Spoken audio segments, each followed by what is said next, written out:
ባገባ በሶስተኛው ወር ፈተና የገጠመው ሙሽራው ዲያቆን።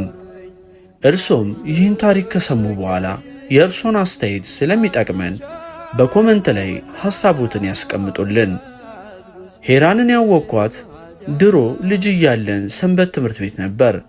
ስናድግም ከሰንበት ትምህርት ቤታችን ብዙም ስላራቅን ቅርርባችን እጅግ ቀጠለ። በጣም ስለተቀራረብን ወደ ፍቅር መቀየር አልከበደንም። የሁሉ ሰው አይን ውስጥ ገባን። አብረን ማስቀደስ፣ አብረን መቁረብ፣ አብረን ገዳም መሄድ ተያያዝ ነው። ቀድሼ ሳቆርባት የሚሰማኝ ስሜት ልዩ ነው። የእግዚአብሔር ስጦታዬ ናት። በ26 ዓመታችን ለመጋባት ወሰንን። ከብዙ ውጣ ውረድ በኋላ ተሳካ። የሽምግልናው የሰርጉ ወከባ አሁንም አይኔ ላይ ነው። ለዚህ የዩቲዩብ ቻናል አዲስ የሆናችሁ ሰዎች ካላችሁ ሰብስክራይብ በማድረግ ቤተሰብ ሁኑ። ቪዲዮንም ላይክ እና ሼር ማድረግ እንዳይረሳ። ሰርግ ግን ደስ ሲል በእግዚአብሔር ፊት ቃል ኪዳን መግባት፣ ዘመድ አዝማድ ፊት የእግዚአብሔር ሽልማት የሆነችውን እሷን ለሕዝብ ማሳየት የሚደገም ቢሆን ሁሌ ነበር ማደርገው። የተጋባነው የካቲት 11 ነበር። እመቤታችን ባንቺ ምልጃ ባንቺ ምልጃ፣ ድንግል ማርያም ባንቺ ምልጃ እየተዘመረ እውነትም በእሷ አማላጅነት መድኃኔ ዓለም ታምር መስራቱን የእኛ ሕይወት ማሳያ ነው። ወይ አይደለሽ ግሸን ወይ አክሱም ጽዮን፣ እንዴት አድርጎ መረጠሽ ካህን ተባለ።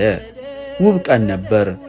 ፕሮግራሙ አልቆ ወደ ቤት ስንሄድ የመኪናው የኋላ መቀመጫ ላይ ልክ ንጉሥና ንግሥት መስለን ዞሬ ወደ እሷ አየው።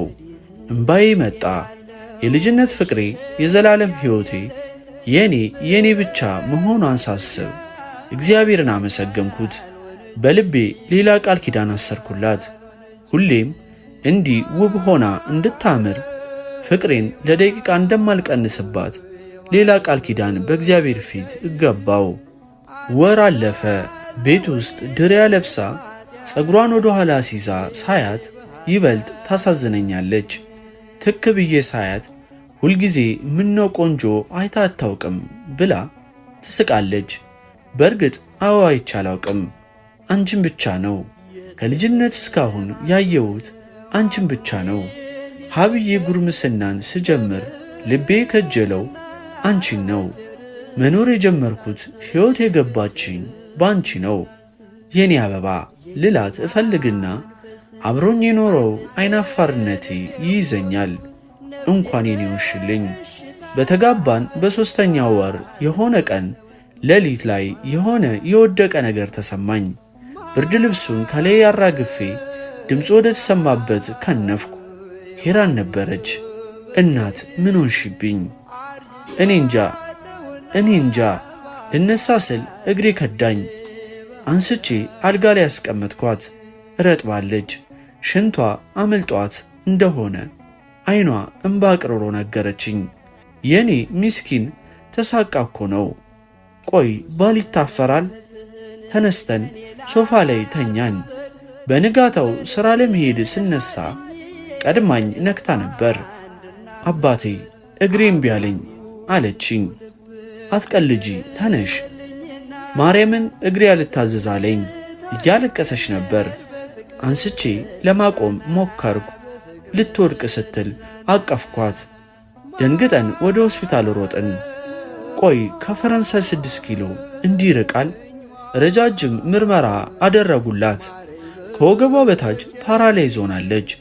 ሽንቷንም ምንም መቆጣጠር እንደማትችል መልአከ ሞት የመሰለ ሐኪም አረዳኝ።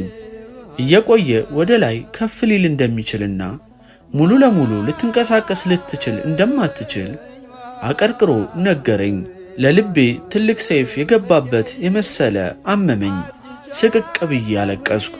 ጌታ ሆይ በእኔ ኃጢአት ለምን እሷን፣ ለምን ምስኪኗን፣ በእናትህ እኔን ቅጣኝ፣ እሷን ማርልኝ ብዬ ተደፍቼ አነባው። ከቀን ወደ ቀን ሁኔታው እየከፋ መጣ። የአዋቂ ዳይፐር ትልቁ ወጫችን ሆነ። ሙሉ ሰውነቷም አልሰራለ። ብዙ ጊዜ ከሥራ ስቀር መስሪያ ቤቴ አባረረኝ። እናቷ የአስም በሽተኛ ናቸው። እኛ ጋር በመጡ ቁጥር ይታመማሉ። አባቷ ደግሞ ሳይነስ አለባቸው። ሁለቱም መምጣት አይችሉም። ቤተ ዘመድ እራቀን። ዳይፐር ስቀይርላት ትሳቀቃለች፣ ታለቅሳለች። ለአጽናናት ስል ስቅስቅ ብላ ስለምታለቅስ ማደርገው ይጠፋኛል። የሆነ ቀን እናቷ ቤት መጡ። እያለቀሱ እንዲህ አሉ፣ ልጄ ለምን አፈታትም? እኛ በቃ እንደምናደርገው እናደርጋለን ወይ ሰው እንቀጥራለን እያሉ ንግግራቸው አቋርጬ እማማ በቃውት፣ ሚስቴ ናት እኮ እግዚአብሔር ፊት ቃል ኪዳን የገባውባት፣ ታመመች ብዬ ጥያት ብሄድ እግዚአብሔርስ